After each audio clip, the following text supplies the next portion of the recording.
Alright, let's get one thing straight. If you want to win your Fantasy Premier League this season, you've got to be smarter than the algorithm. Everyone's chasing Haaland, Salah, and Saka, but what if I told you the real winners are hiding in plain sight? Welcome to the 10% Club, a group of players selected by fewer than 10% of FPL managers, but backed by hard data from Opta to explode in Gameweek 1. This isn't just another underrated players list. We're breaking down the cold, hard stats and revealing the hidden gems you need in your squad right now, before their ownership skyrockets. Whether you're going for mini-league glory or chasing that overall rank, these are the names to know. Let's get into the data, the matchups, and why these players might just be the best-kept secrets heading into the new Premier League season. Garnacho is the ultimate wildcard at just 5.9 million and 3.6% ownership. He's been electric in preseason and looks set to play a bigger role for Manchester United this year. Whether he starts or comes off the bench, he makes things happen. His dribbling, positioning, and aggression in the final third are everything you want in a differential. United's early fixtures are decent, and Garnacho is the kind of high upside punt that can return 10+ points out of nowhere.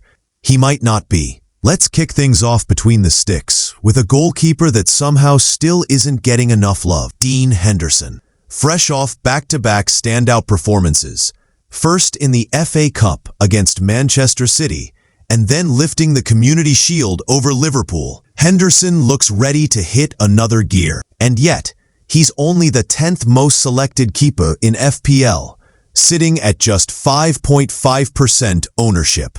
That's wild when you realize he scored the 4th most points among all keepers last season, trailing only Pickford, Matt Sells, and David Raya. And guess what? All three of those guys are more heavily owned. Crystal Palace may have a tricky opening match away to Chelsea, but Opta's fixture difficulty ratings show Palace have the second easiest first 5 games. Only Aston Villa rank higher, with 11 clean sheets last season and a knack for saving penalties. Henderson is built for fantasy success. This might be the last week he flies under the radar. Next up, let's talk defenders, specifically Neco Williams of Nottingham Forest. He's only in 7.4% of teams, which is almost criminal given what we know. With the new FPL rule that awards defenders extra points for consistent defensive contributions, things like blocks, clearances, and tackles, players like Williams become even more valuable. Forest defend deep, which isn't always fun to watch, but it does result in a ton of defensive action. That translates to bonus points. Compared to Ola Aina, who's owned by 17% of managers, Williams is cheaper and statistically more productive. In fact, based on last season, Williams would have earned an extra 2 points in over 25% of his appearances thanks to the new criteria. That's elite value at just 5.0 million. Plus, he had stronger expected attacking returns than Aina, 3.8 versus 2.8 expected goal involvements. If you're looking for a dependable starter with bonus upside, this is your guy. Cody Gakpo is possibly the most underappreciated midfielder going into Game Week 1. Only 6.1% of FPL managers have picked him, which is baffling considering the numbers. Especially now, with Luis Diaz off to Bayern Munich, Gakpo looks locked into a starting role at Liverpool. Add in the fact that Wirtz has arrived to bolster creativity, and Gakpo's ceiling only gets higher. Last season, he averaged 0.65 non-penalty goal involvements per 90 minutes. That's more than Buemo, Palmer, and even Marmoush, all priced higher and owned by more managers. Gakpo isn't just a filler pick. He's got real breakout potential. If you're looking to go against the grain and still stay statistically sound, Gakpo's your wild card.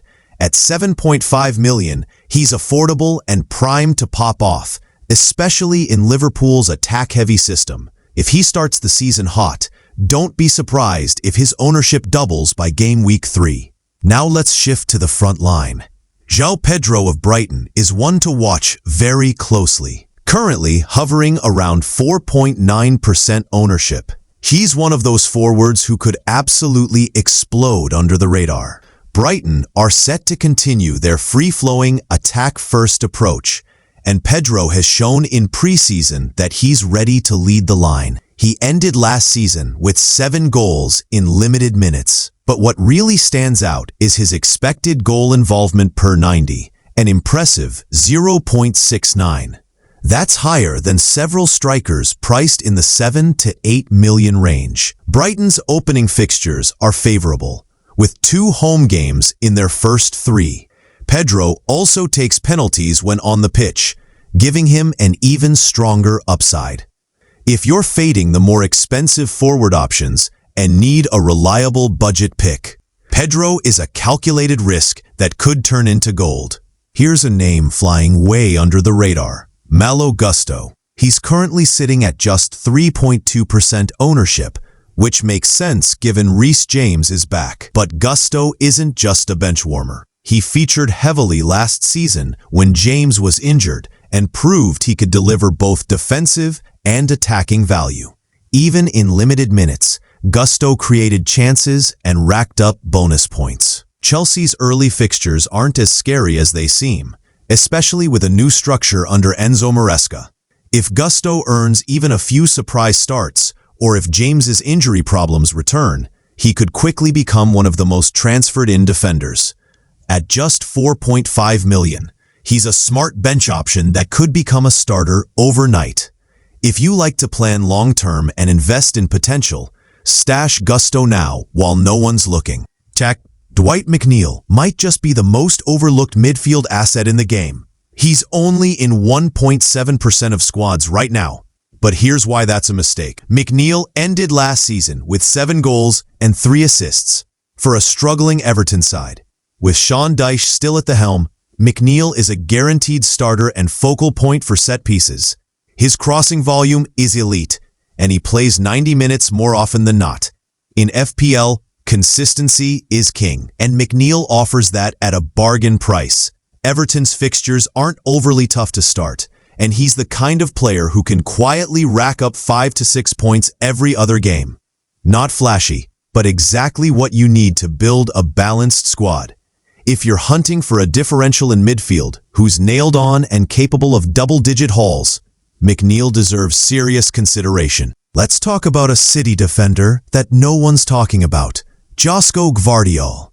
At 5.1% ownership, he's overshadowed by the likes of Diaz and Walker. But don't let that fool you. Gvardiol ended last season strong and is expected to play a more attacking role this year, drifting into midfield during build-up play, a feature Pep's fullbacks are known for. He had 2 goals and an assist in the last 10 games of the season and showed increasing involvement in set pieces. With Cancelo gone and Laporte out of favor, Gvardiol is in a great spot to start regularly. City's defensive record speaks for itself, and Gvardiol's price is fair for a player with clean sheet potential and attacking upside. If you're loading up on midfielders and need a 5.0 defender with a high ceiling, this is a sneaky good pick. At only 4.4% ownership, Tino Livramento is another name that's being slept on. With Trippier aging and Newcastle managing European competitions, Livramento should see significant minutes this season. His time at Southampton proved he's an attacking threat from deep, and he's now part of a Newcastle side that keeps more clean sheets than most. He's not just a bench warmer. He's a potential breakout starter who can deliver both ends of the pitch.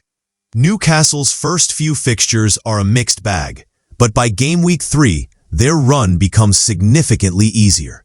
If you're building for the long haul, Livramento is a perfect 4.5 defender to rotate in as needed. This is the kind of move that can give you an edge over template teams.